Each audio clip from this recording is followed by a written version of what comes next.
Emmerdale teases that a long-buried family feud is about to erupt into chaos, as Robert Sugden is forced to confront not only his own demons, but also the manipulative schemes of his estranged brother John. It begins not with an argument, but with a moment of eerie silence. Robert, alone, sitting on a bench just outside Hot 10 General Hospital, head buried in his hands, sweat beading on his forehead despite the early winter chill. Behind his closed eyes, there is a swirl of blood, screams, and the unmistakable sound of steel hitting bone. Inside the hospital, John lies still, bandaged and bruised, his face a mess of purple welts and swollen features. But behind those closed eyelids is a smile. Not visible to the world, but carved deep into his mind. He had won. Not because Robert had tried to kill him, but because he hadn't succeeded. Because now, with one word, John could unravel Robert's life completely. Victoria Sugden stands by the hospital bed, arms crossed tightly, her face pale from sleeplessness and stress. She's torn between disgust at what Robert did and disbelief that he could truly be capable of such savagery.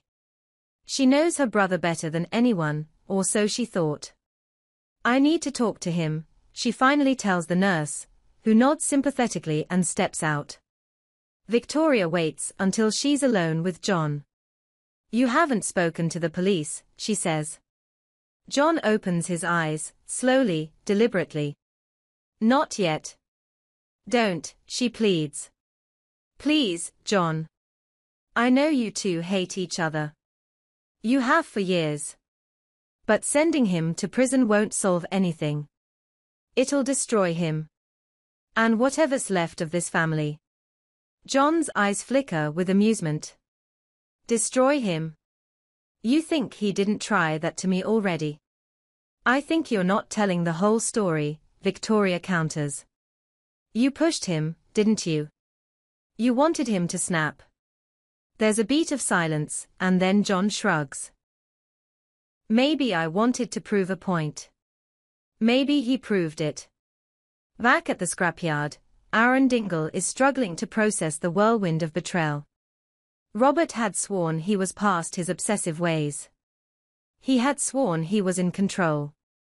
But the headlines, the rumors, the not-so-quiet whispers around the village all scream the opposite.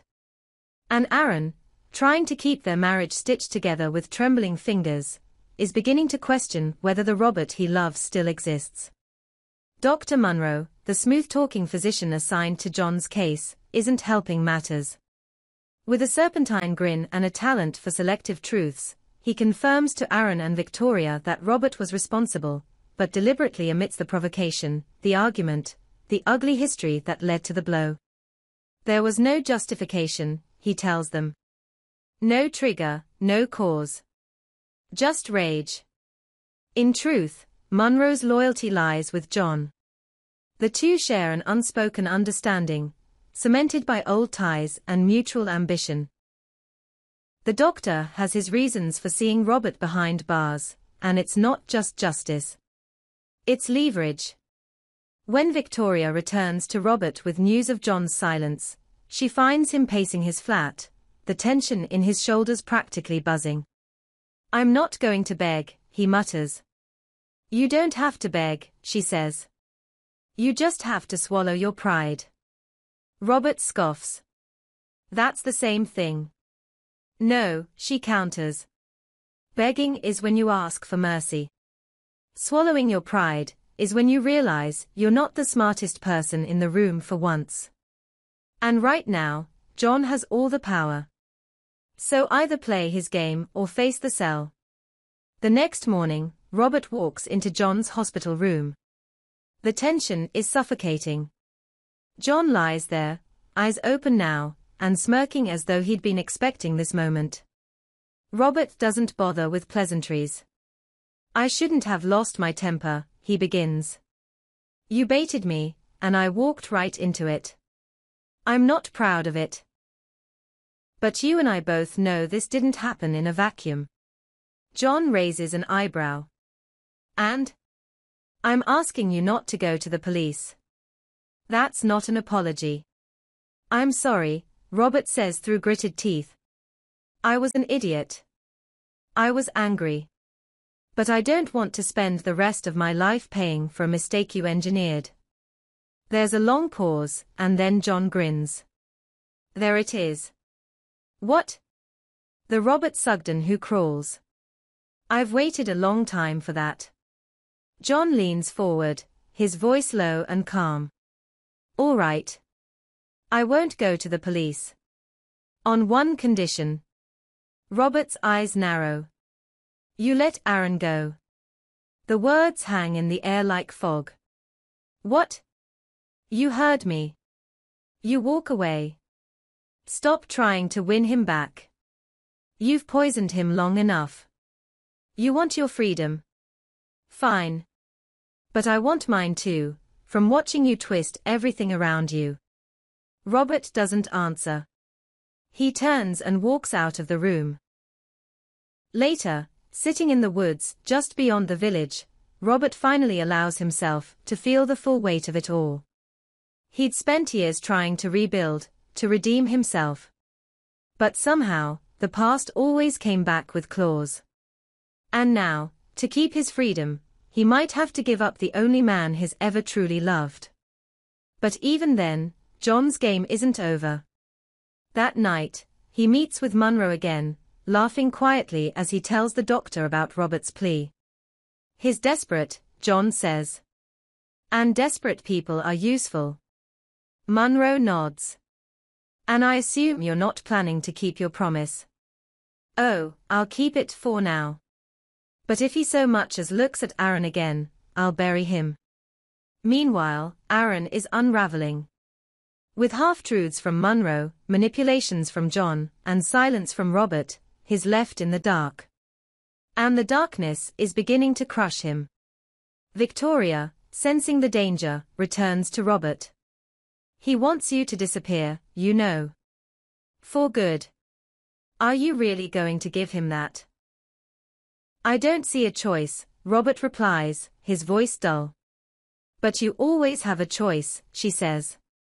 Even if it costs you. The storm isn't over yet. Robert spent the following days in a haze of conflicted silence. Every fiber of him rebelled against surrendering to John's terms. But the alternative, prison, scandal, and permanent separation from Victoria and Aaron, felt unbearable. Still, he refused to make any decisions hastily. He would weigh his options, every angle, every risk. Because if John thought he'd won, Robert wanted to be absolutely certain that it came at a cost. Victoria returned daily, pushing him to respond. You can't keep sitting in limbo, she snapped. He wants to break you, and you're letting him. But Robert wasn't idle. He quietly visited the hospital again, not to see John, but to slip past nurses and into the admin wing. He made copies of John's medical chart and treatment notes. There was something in his gut that didn't sit right. The bruises had been too calculated, too conveniently placed. The timing, the silence, the narrative John and Munro were crafting, it felt orchestrated. By midweek, Robert had what he needed. A friend from university still worked in forensic medicine. He passed along the files and asked one simple question: could the injuries have been self-inflicted? The answer wasn't immediate, but it gave Robert something priceless: time. Meanwhile, Aaron's silence spoke volumes.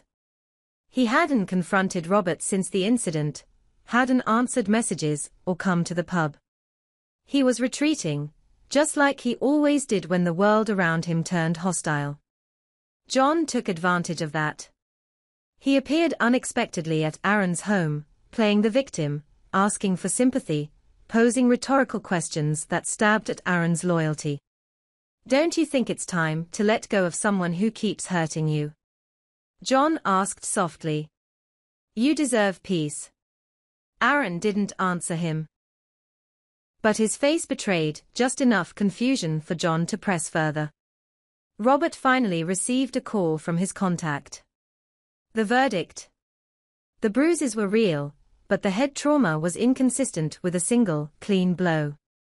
More like someone fell, the expert had noted. Or pushed himself backward. Deliberate impact, not sustained in a scuffle. Robert's blood ran cold.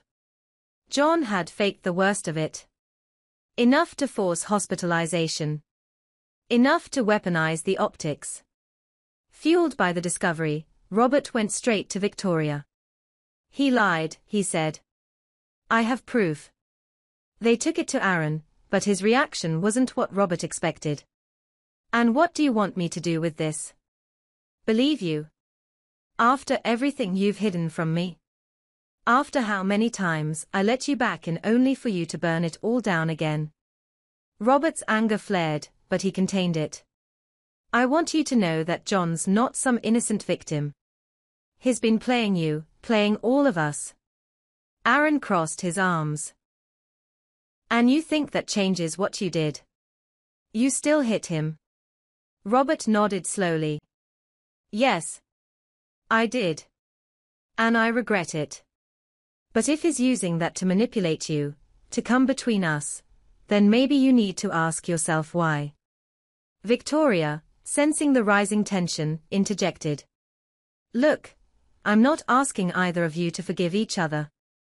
But we need to stop pretending John's some misunderstood saint. He wants Robert out of Aaron's life. And he'll do anything to make that happen. Aaron's jaw tightened. Then let him try. The next morning, Aaron confronted John in the hospital garden. His voice was calm, measured. I know what you're doing. And I'm done playing the pawn. John's expression soured. You think Robert's changed? He hasn't. You're just too blind to see it. Aaron shook his head. No, I'm not blind.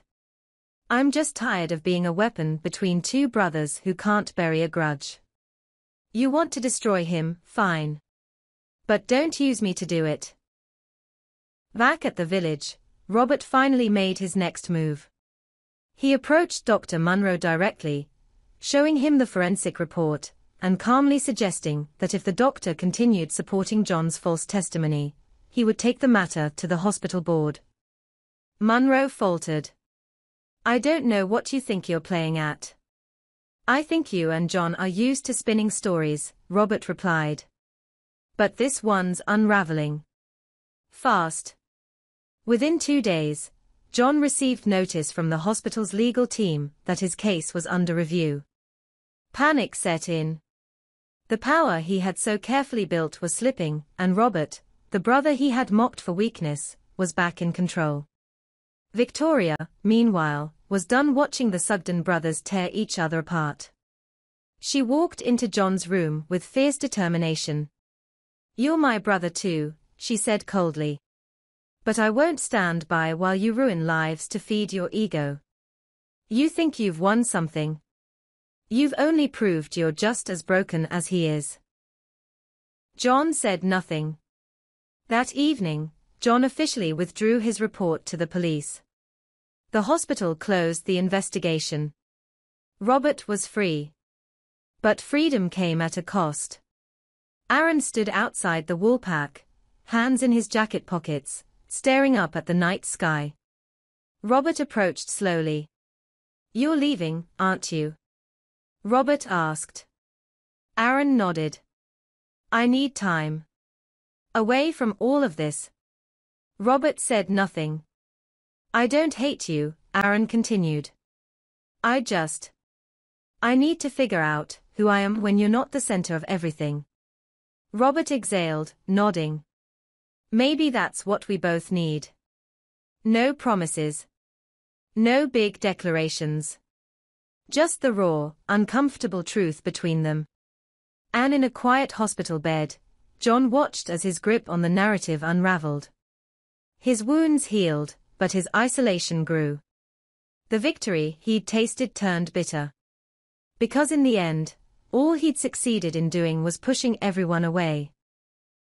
Emmerdale whispered its secrets to the wind as the Sugden family once again fractured and reformed in painful new shapes, each scar a reminder of how deep old wounds can run, and how fragile redemption truly is.